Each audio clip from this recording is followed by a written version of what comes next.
طوبى للأموات الذين يموتون في الرب منذ الآن.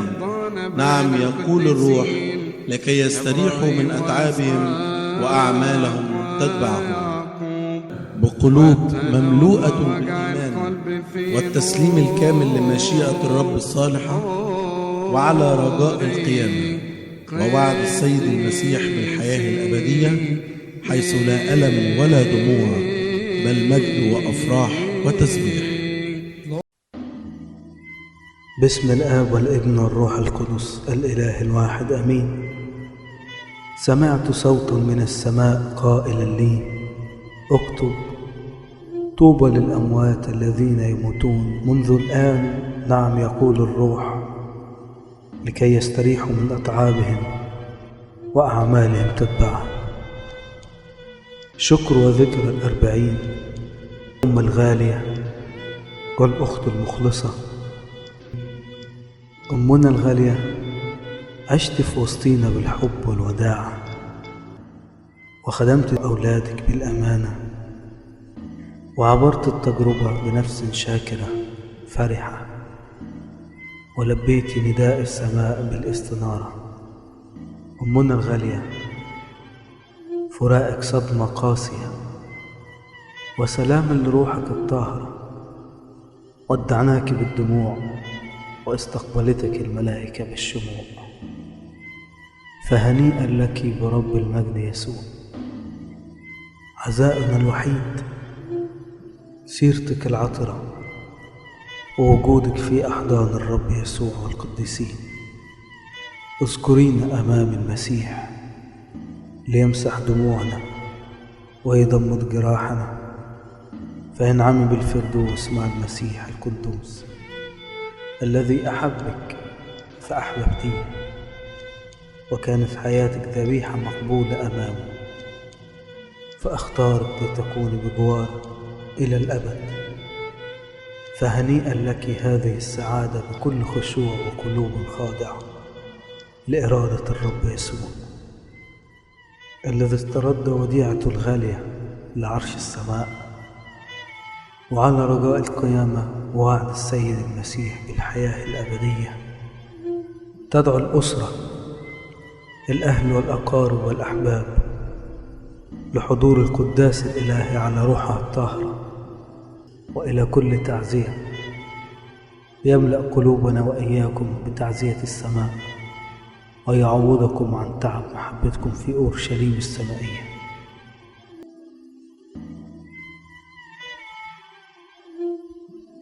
بسم الله والابن والروح القدس الإله الواحد آمين. تحل علينا نعمته وبركته من الآن وإلى الأبد آمين.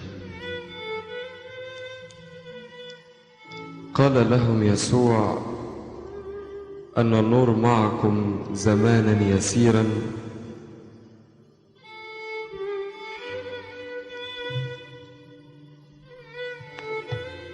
فسيروا في النور ما دام لكم النور. سيروا في النور ما دام لكم النور، لئلا يدرككم الظلام، لأن الذي يمشي في الظلام ليس يدري أين يتوجه. آمنوا بالنور لتكونوا أبناء النور.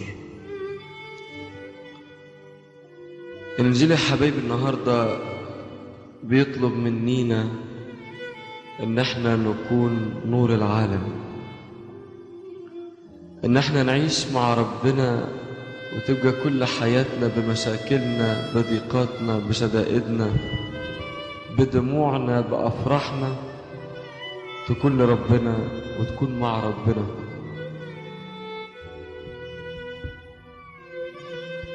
رب المجد يسوع في هذا الإنجيل يا حبايبي بيقول لنا كده إن حياتنا على الأرض هي عبارة عن أيام قليلة،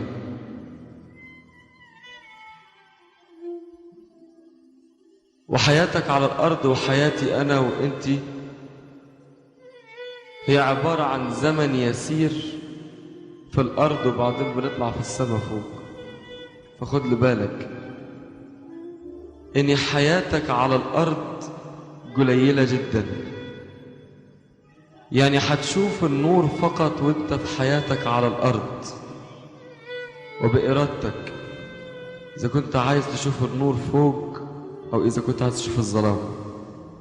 مرة شاب كانت حياته كلها ضيعة، كانت حياته فعلا حياة ليس لها طعم مع رب المجد. كان بعيد عن الكنيسة وبعيد عن ربنا وبعيد عن وسائط النعمة اللي بنعملها في القداس. فجاله أب كاهن وقال له: يا ابني تعال الكنيسة، طب اتناول، طب اعترف، طب ده ربنا بيحبك، ده ربنا حنين. قال له: بص يا ابونا، أنا قررت في حياتي إن أنا ما أعيشش مع ربنا. ليه؟ قال له: أصل اللي بيعيش مع ربنا بيعيش في آلام، بيعيش في ضيقات، بيشوف تعب على الأرض. قال له: ماله يا ولدي؟ يعني نفرض ربنا ادالك تجربة ولا ادالك ضيقة صغيرة علشان يزكيك لمكان أفضل في ملكوت السماوات، إيه المانع؟ قال له: سامحني يا ابونا، مش هقدر أجي. حاول معاه أب كاهن كذا مرة لكن دون جدوى. فراح أبونا وصى أحد الخدام إنه يزن على دماغه إنه لازم يدخل الكنيسة.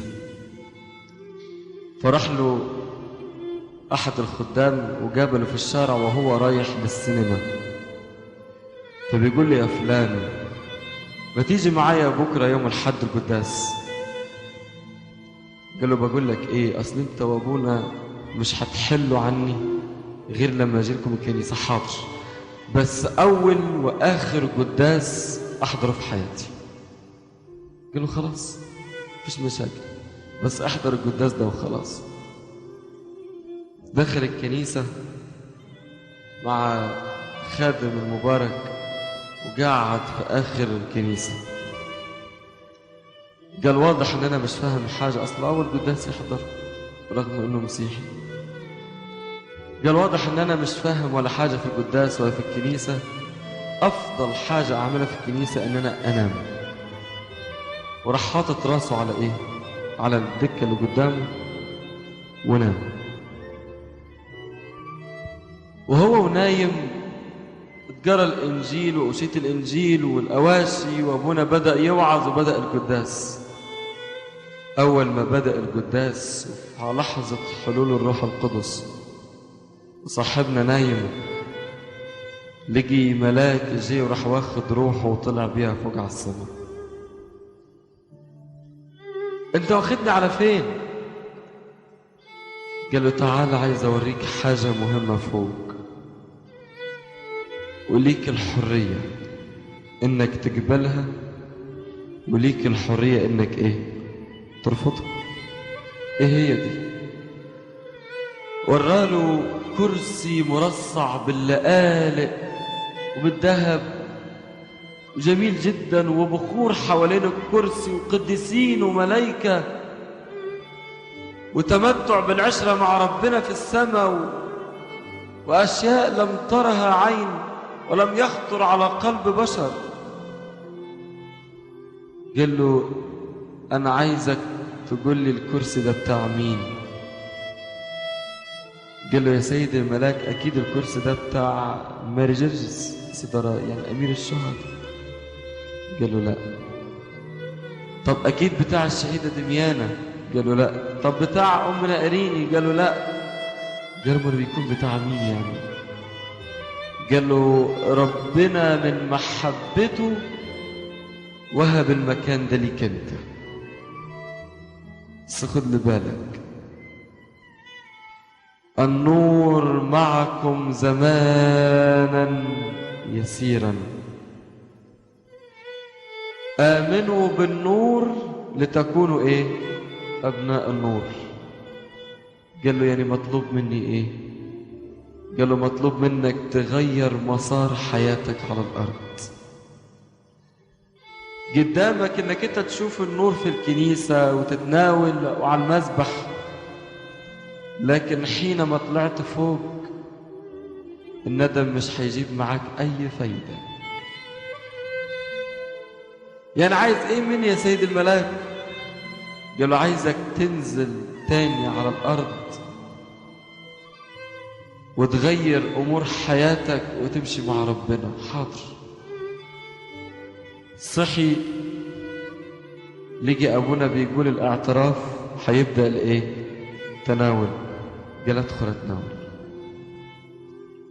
دخل يتناول، وبعد التناول طلع من القداس، بس حبايبي ربنا لمس قلبه، ربنا لمس مشاعره، ربنا من حنيته من طيبة قلبه ما سابهوش في الطريق اللي هو ماشي فيه، لأني حس إن جواه قلب ممكن يتغير، حس إن جواه مشاعر ممكن تتغير لمجد اسمه. إيه المانع؟ أول ما دخل البيت للأسف الشديد الأسرة كلها كانت أسرة غير متدينة وليس لها علاقة بربنا. فأول ما دخل على أوضته، مسك شرايط الفيديو الوحشة والصور أي كلام وبدأ يحرك فيها. فمسكته أمه وقالت له أنت بتعمل إيه يا ولدي؟ قال لها يا ماما خلاص أنا تبت، أنا عرفت إن ربنا حنين، وعرفت إن ربنا قلبه واسع ومراحمه واسعة، وأنا قدمت توبة وقبلها مني. قالت له لا، باين عليك أنت مجنون وحصلت حاجة في دماغك. قال لها بصي، تصدقيني ما تصدقينيش، حاجة تبعك أنت، أنا حياتي وأنا حر فيها.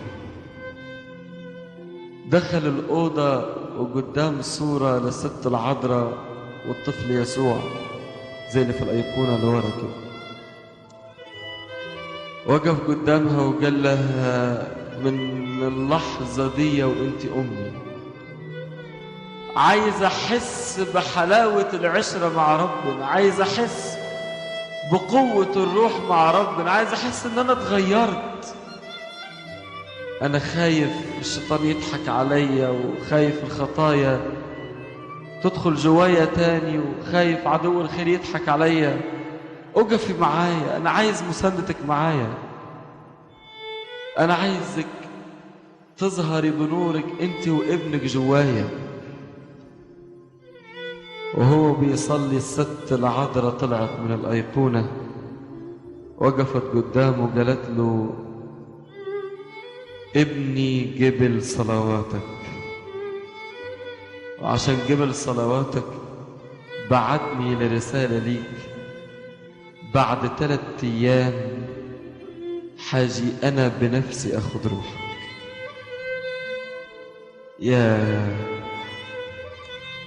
يا عليك يا رب، يا رحميتك وعلى طيبة قلبك. معقول عايش طول عمره في الخطية، وعايش طول عمره مع عدو الخير ومع الشيطان ومع الخطية والزلات بالدرجة دي كده يا رب؟ خلال أسبوع تغير حياته وكمان تقبله في الملكوت. طلع لمامته في البيت وقال لها بصي، أنا بعد 3 أيام حموت. اشتغلت تزعج له، وازاي تقول كلمة زي دي، وبلاش الفال الوحش ده، وبلاش تعمل كده، وارجع لحياتك اللي كنت فيها، وخلينا عايشين في الدنيا ساعة لقلبك وساعة لربك، ويه فيها يعني ما احنا عايشين زيك. قال لها أنا بطلب يا ماما من ربنا أن يلمس قلبك زي ما لمس قلبي. يا ريتك في يوم ما انتقل للسماء وسافر فوق وتشوفي أم النور، وتشوفي البخور، وتشوفي القديسين، وتشوفوني أنا في أحضان رب المجد. يا ريتك تقدمي توبة. فعلا بعد 3 أيام وهو بيصلي جات له الست العذراء قالت له ها جاهز؟ قال لها أنا مليان بالخطايا، عايزة تاخديني يبقى لازم ربنا يطهرني من الخطايا. قالت له ربنا طهرك، تعالى يلا بينا، وسافر للسماء. سيروا في النور ما دام لكم النور. خدوا بالكم حبايبي، ربنا يقول كده في الكتاب المقدس في إنجيل النهارده، فأشعياء النبي يقول طمسوا عيونهم قصوا قلوبهم لئلا يبصروا بعيونهم ويشعروا بقلوبهم ويرجعوا إلي فأشفيهم. يا خد بالك، لو قصيت قلبك على ربنا وغمضت عينيك عن النور الإلهي، ربنا يحفظكم. يقول كده لئلا يرجعوا إلي فأشفيهم. خد بالك، زمن التوبة هو زمن حياتك على الأرض. زمن التوبة هو زمن عشرتك مع ربنا وحياتك مع ربنا. قداسة البابا شنودة يقول مقولة حلوة خالص: ليست توبة بلا دموع. اقف قدام ربنا وابكي بدموعك. قل له خلاص حبايبي، حاليا الشباب بيموت قبل العواجيز. زمان كان اللي يوصل 80 سنة ولا 85 ولا 90 يقولوا خلاص جرب. دلوقتي يا حبايبي غير كده خالص، الدنيا اتقلبت. دلوقتي الشباب هو اللي بيموت والعواجيز هم اللي بيعيشوا. فخد بالك، خد بالك، زمانك على الأرض قليل، وصدقوني ما فيش حد فينا يعرف ميعاد سفره للسماء امتى. اعتبر ميعاد سفرك للسماء كل لحظة تحل عليك على الأرض.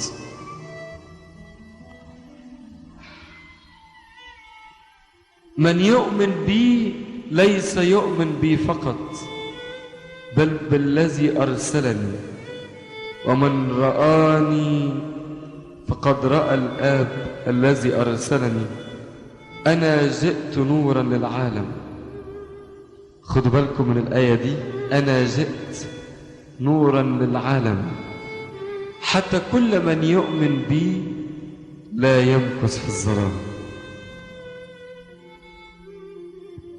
ربنا من محبته لينا بيقول لنا كل اللي هيؤمن بيا وكل اللي هيجرب ناحيتي هيشوف النور،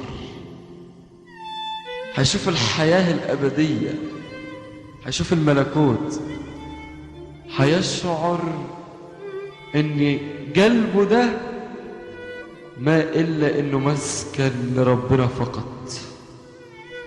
وطالما بيجي مسكن لربنا فقط يبقى مستحيل عدو الخير يدخل ناحيته ولا يهوب ناحيته.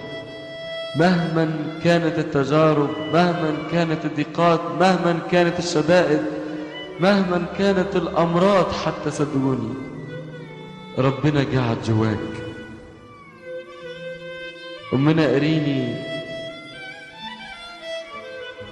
في لحظات، في أيام لحظات الأخيرة ليها دخلت المستشفى مرارا من ألم المرض والمرارة المرض والألم. لكن صدقوني شخصيا سمعت منها صلاة ارتجالية مع الناس في دير أبو سفين، وطلبوا منها تصلي. تتخيلوا وقفت قدام ربنا قالت له يا رب أنا شفت نورك وشفتك كتير في السماء، وشفت محبتك وشفت الملكوت وحلاوة العشرة معاك.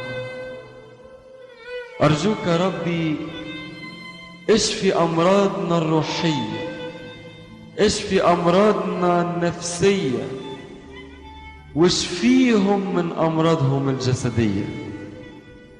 طب وانت فين؟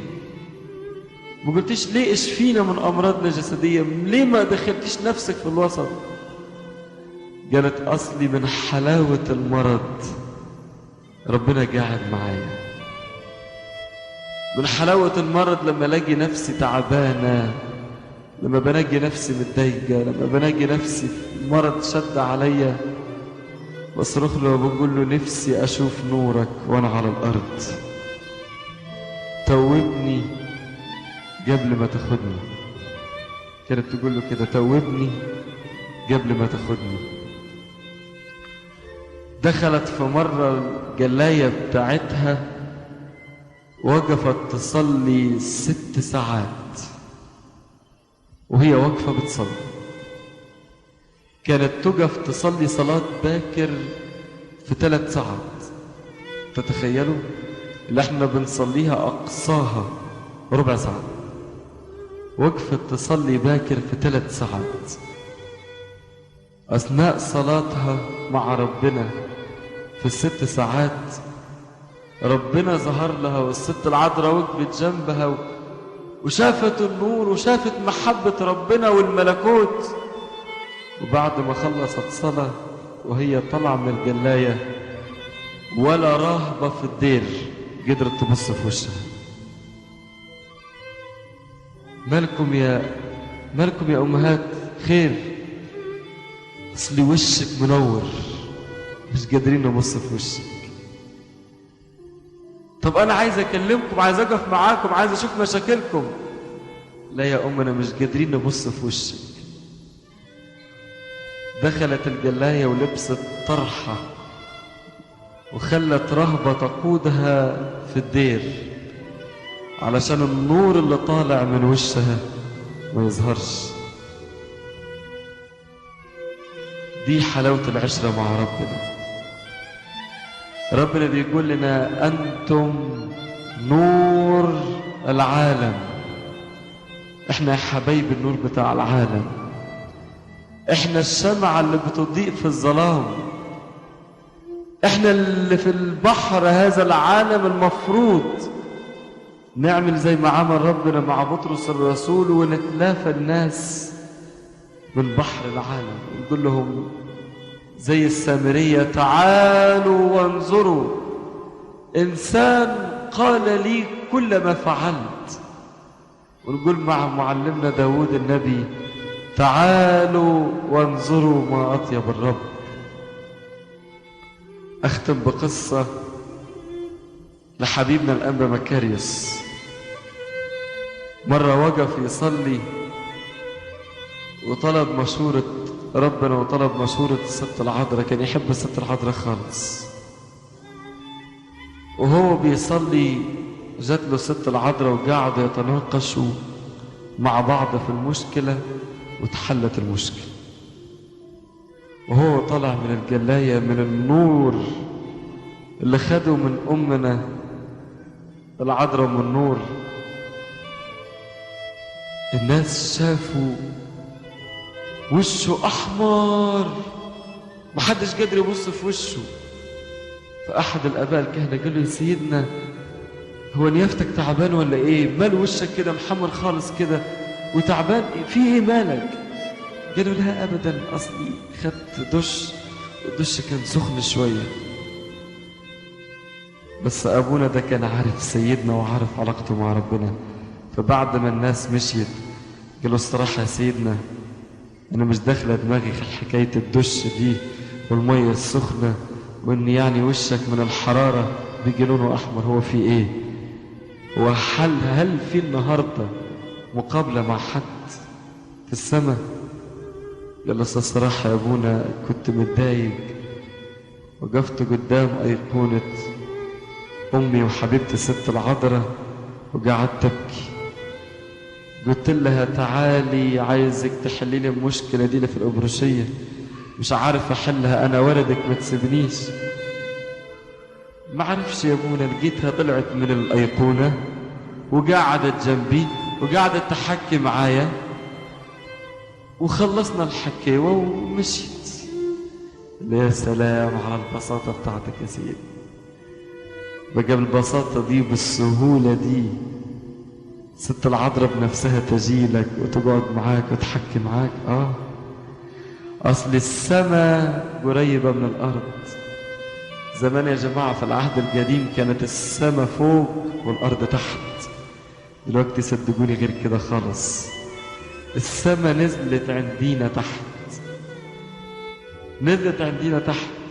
وقت ما تطلب ماري جرجس يجيلك، تطلب أمنا إيريني تجيلك، تطلب أمنا ست العذراء تجيلك، تطلب أي حد في السماء هتلاقيه جنبك في الديجة بتاعتك. اطلب وقول له عايز توبة، عاوز نعمة منك، عايز قوة، عايزك تشعل جوايا روح نارية، عاوزك تضيء جوايا بنورك.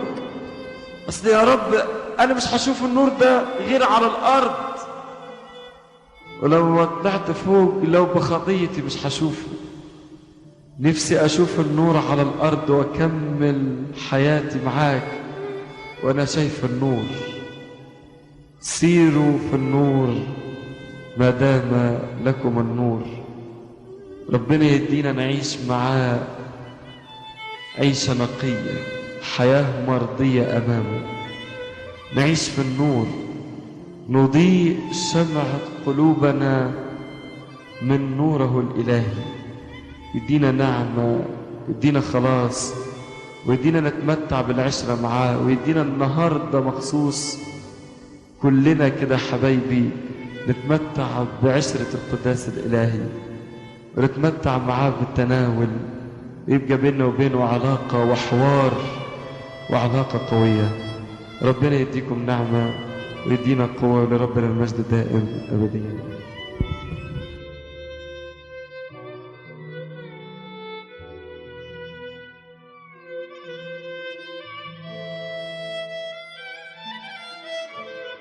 يتقدم موقع رسالة في الترنيمة بوافر العزاء للجميع، ونياحا لروح الأم المنتقلة، وصبرا لجميع الذين خلفتهم، ولكل أفراد الأسرة.